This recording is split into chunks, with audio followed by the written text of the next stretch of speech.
अगर आप भी चाहते हैं बिट्टू मलंगिया इंटरटेनमेंट का ऑडियो वीडियो सबसे पहले आप तक पहुंचे, तो लाल बटन को दबाकर चैनल को सब्सक्राइब करें और बेल आइकन दबाना ना भूलें।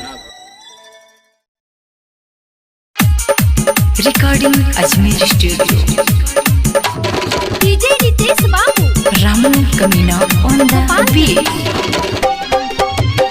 खाना बना के सबके खिया के, खाना बना के सबके खिया के, तू भी खा के आ जइह, तू भी खा के आ जइह।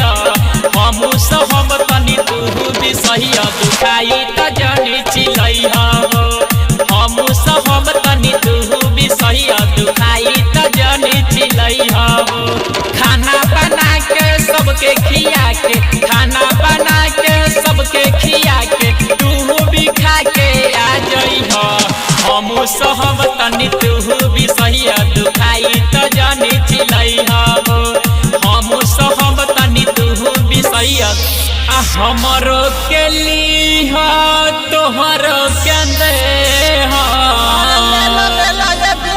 हमरो के लीह तोहरो के देह। माजा जवानी के लीह हो। हमू सहब तनी तू भी सही दुखाई त जनी चिलइह हो।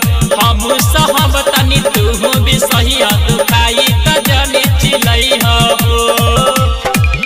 Kamina on the beat, music by Ajmer studio Delhi.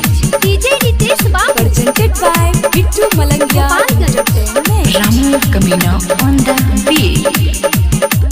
हमरा त गोरी हो रोजे के काम बा, रोजे के काम बा हो, रोजे के काम बा। काम कंप्लीट होला यही से नाम बा, एही से नाम बा हो, एही से नाम बा।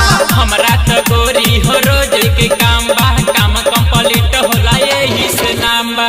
पाउडर क्रीम लाली लिपस्टिक, क्या बात है, क्या बात है। अरे पाउडर क्रीम लाली लिपस्टिक, अरे ब्यास तो नहीं ध्यान दे। कजरवा लगा के आ जइह।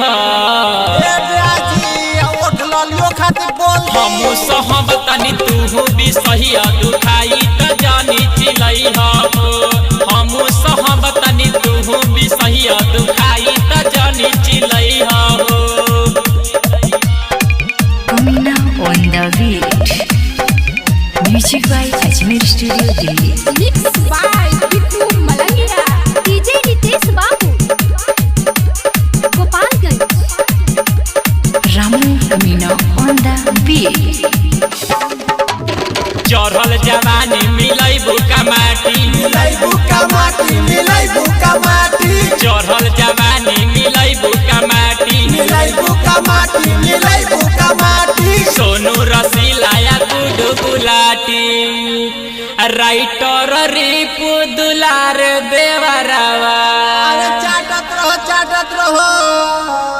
राइटर रिपु दुलार देवरावा। अरे बहुत दुलार मिलेला, बहुत दुलार। अब बात तू न बतइह हो।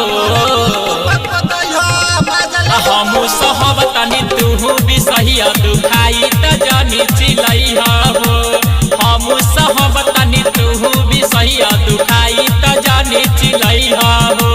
हमू सहब तनी तू भी सही दुखाई त जनी चिलइह हो। Presented by Bittu Malangiya entertainment.